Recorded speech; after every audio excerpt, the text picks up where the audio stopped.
इस वीडियो में हम 3 केसेस को देखेंगे और क्वेश्चन हमारे पास में रिसर्च क्वेश्चन पहला क्वेश्चन ये है कि क्या एडवर्टीजमेंट का सेल्स के ऊपर कोई इफेक्ट है।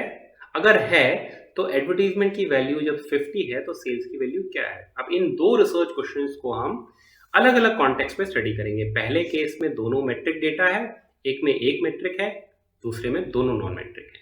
तो चलिए स्टार्ट करते हैं।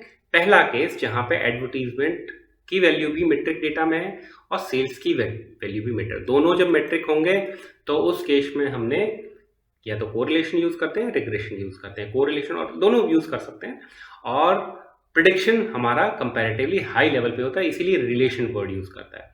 थोड़ा सा डिफरेंस एलिमेंट्री समझ लेते हैं कि कोरिलेशन का कोफिशिएंट आर, रिग्रेशन का कोफिशिएंट बीटा। कोरिलेशन के केस में हमको ये क्लियर नहीं है कि कौन सा डिपेंडेंट है कौन सा इंडिपेंडेंट, उस डजंट मैटर। पर रिग्रेशन के कॉन्टेक्स्ट में कौन डिपेंडेंट है कौन इंडिपेंडेंट है ये हमको क्लियर रहता है और इसीलिए यहाँ पे beta of Y on X is not equal to beta of X on Y. इन दोनों के बीच में रिलेशन और आर के बीच में रिलेशन क्या है वो यहाँ पर रिफ्लेक्टेड है। इससे और डीप लेवल पे डिस्कशन नेक्स्ट वीडियो में करेंगे, पर हाँ बेसिकली ये समझ लेते हैं कि कोरिलेशन इट्स लाइक फ्रेंडशिप, जहाँ पे कैजुअली कौन डिपेंडेंट है कौन इंडिपेंडेंट है इतना ज़्यादा क्लियर नहीं है, पर दोनों एक दूसरे पे फ्रीडम, डिग्री ऑफ फ्रीडम थोड़ी ज़्यादा है। But in case of regression it's like ritualized relationship of any social bond, maybe marriage or maybe any contract or something related to that, in which terms and roles and responsibilities are much clear। और वहाँ पे इसके कारण इसमें degrees of freedom comparatively और assumptions थोड़े strong है, तो इसलिए प्रिडिक्शन भी उस लेवल का होता है। चलिए आगे देखते हैं, इसकी टेक्निकल चीज़ को आगे देखेंगे। नंबर्स के अंदर से नंबर्स की आत्मा कैसे निकालते हैं वो नेक्स्ट वीडियो में देखेंगे। बट यस, एक्सेल में हम डेटा पे क्लिक करते हैं, ये डेटा वाला पार्ट है। फिर डेटा के बाद में जस्ट मिनट डेटा एनालिसिस पे क्लिक करते हैं। डेटा एनालिसिस पे क्लिक करके रिग्रेशन आता है। रिग्रेशन पे हम एक्स और वाई की दोनों वैल्यू पुट कर लेते हैं लेबल के साथ में और वहाँ से हमारी रिग्रेशन समरी आउटपुट आ जाता है। उसको मैंने थोड़ा क्लीन कर दिया है। इस समरी आउटपुट में ये वाला जो पार्ट है ये कोरिलेशन की बात करता है, ये रिग्रेशन की बात कर रहा है। अब यहाँ पे समझना क्या है, इंपॉर्टेंट बात ये है कि अगर यहाँ पे F significance F T stat P value कुछ दे रहा है, कहीं ना कहीं डेफिनेटली हाइपोथेसिस टेस्टिंग हो रही है। कुछ है जिसका डिफरेंस चेक हो रहा है, somewhere hypothesis is getting tested, और वो क्या है वो समझना हमें क्यों है, उसकी डीप लेवल पे जाते हैं। यूजी पीजी लेवल पे ज़्यादातर हम रिग्रेशन इक्वेशन निकाल के इस इक्वेशन में निकाल के हम बहुत खुश हो जाते हैं कि अब देखो हम एडवर्टीजमेंट की कुछ भी वैल्यू डालेंगे सेल्स की वैल्यू निकल जाएगी। Yes that is right. पर अब आगे की बात करनी है कि ये सिग्निफिकेंट है या नहीं, यहाँ पे क्या हाइपोथेसिस टेस्ट हो रही है, ये कौन सी दो हाइपोथेसिस है जो टेस्ट हो रही है और उनका इंपॉर्टेंस क्या है। क्या पहला इनपुट ये है कि क्या इंटरसेप्ट की जो वैल्यू आ रही है ये इंपॉर्टेंट है या नहीं, its value is important or not, and we are interested to check whether it is zero or not, कि क्या जब ये बिल्कुल इनसिग्निफिकेंट या जीरो है या नहीं। और दूसरी बात, क्या x जब जीरो हो जाता है तब से इसकी कुछ स्टिल वैल्यू रहती है या नहीं। कहने का मतलब ये है कि हम यहाँ पे दो तरीके से दो हाइपोथेसिस चेक कर रहे हैं और उसका इंडिकेशन यहाँ पे दिया हुआ है। इसको जूम इन करते हैं। टी स्टैट्स और पी वैल्यू एक ही बात कह रहे हैं। ये टी स्टैट्स कहता है ये जो वैल्यू 2.90 है it is derived from dividing coefficient divide by standard error. Coefficient को स्टैंडर्ड एरर से डिवाइड किया और ये वैल्यूज आई है इंटरसेप्ट की और एडवर्टीजमेंट की।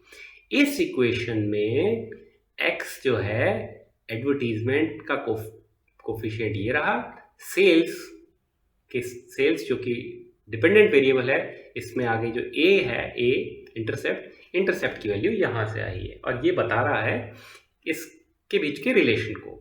उसमें यहाँ पे जब t की value which is greater than 0 तो उसका मतलब पहली हाइपोथेसिस रिजेक्ट हो गई।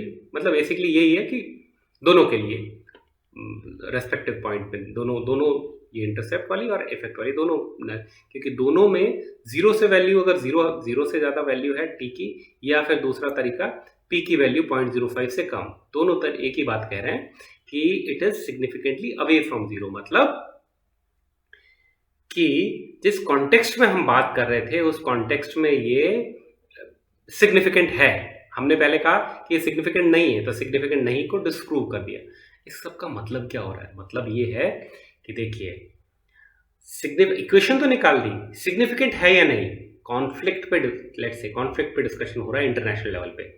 तो इंटरनेशनल लेवल पे कॉन्फ्लिक्ट का डिस्कशन किस लेवल पे भारी डिस्कशन हो रहा होगा कि मल्टीपल कंट्रीज में वॉर, कॉन्फ्लिक्ट जोन्स, उस लेवल पे वहाँ पे नर्सरी क्लास के बच्चे एक दूसरे को जीप चिढ़ा रहे हैं, और इंटरनेशनल स्कूल में अफ्रीका के बच्चे, यूरोप के बच्चे, एशियन कंट्रीज के बच्चे आपस में एक दूसरे को नर्सरी क्लास में जीप चिढ़ाते हैं।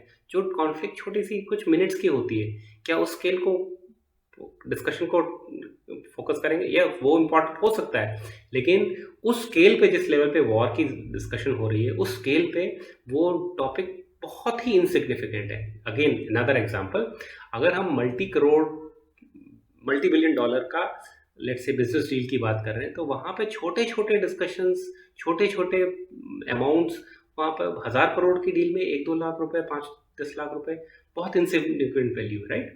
तो किस कॉन्टेक्स्ट में बात कर रहे हैं, और उस कॉन्टेक्स्ट के रेस्पेक्ट में क्या ये चीज़ सिग्निफिकेंट है या नहीं, वो चीज़ यहाँ पे देखी जा रही है कि भाई आपने ये इक्वेशंस तो निकाल दी, लेकिन इस इक्वेशन को आपको खुद को पता है आपने 10 ऑब्जर्वेशन के बेसिस पे निकाला है, और 10 ऑब्जर्वेशन के बेसिस पे आपका ये एवरेज, एडवर्टीजमेंट का एवरेज इतना है। अगर 10 में 11, 12, 13 और ऑब्जर्वेशन ले लेते हैं, 2-3, और अगर उनकी वैल्यू इससे थोड़ी सी भी प्लस माइनस है, तो ये पूरी इक्वेशन चेंज हो जाएगी। तो आप खुद कह रहे हो कि जब 10 ऑब्जर्वेशन के बेसिस पे ये प्रेडिक्शन है, 1000 के बेसिस पे और अलग प्रेडिक्शन आएगा, 10,000 के बेसिस पे और प्रेडिक्शन, तो किस स्केल पे आपकी प्रिडिक्टेबिलिटी है, किस स्केल पे आपको माना जाए, तब आपकी बात को सीरियस लिया जाए। तो वो कॉन्टेक्स्ट यहाँ से रिफाइन होके रिफ्लेक्ट हो रहा है, और यहीं से हम अपने पहले 2 क्वेश्चन, रिसर्च क्वेश्चन को एड्रेस कर पाते हैं। Yes, there is significant effect of advertisement of sale, क्योंकि दोनों मेट्रिक डेटा है, हमको इस क्वेश्चन का आंसर मिल गया।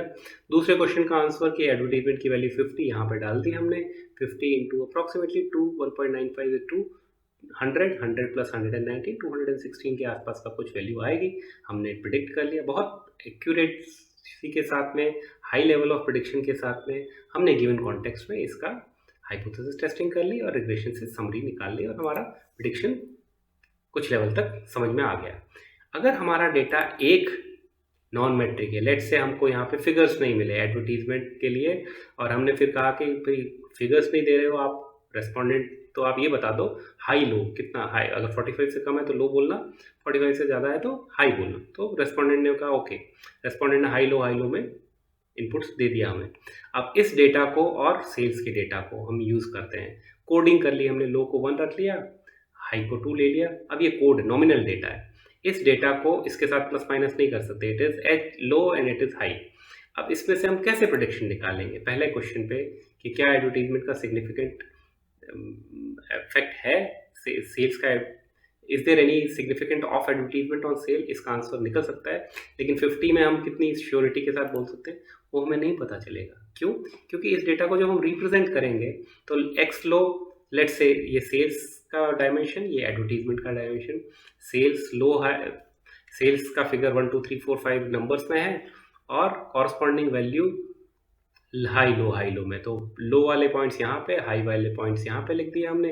अब इसमें से हम निकाल क्या सकते हैं? इसमें से ये निकाल सकते हैं कि इन वैल्यूज़ का एवरेज करके, एवरेज लो की, एवरेज एक्स हाई की, एवरेज लो एक्स लो की, एक्स का लो का एवरेज, एक्स के हाई का एवरेज निकाल लिया, और देखा कि इसमें कितना बड़ा डिफरेंस आ रहा है। अगर ये डिफरेंस, नल हाइपोथेसिस यहाँ पे ये बन रही है कि ये डिफरेंस को चेक करते हैं कि ये इक्वल है, मतलब ये लो एंड हाई इक्वल है, ये नल हाइपोथेसिस बन गई।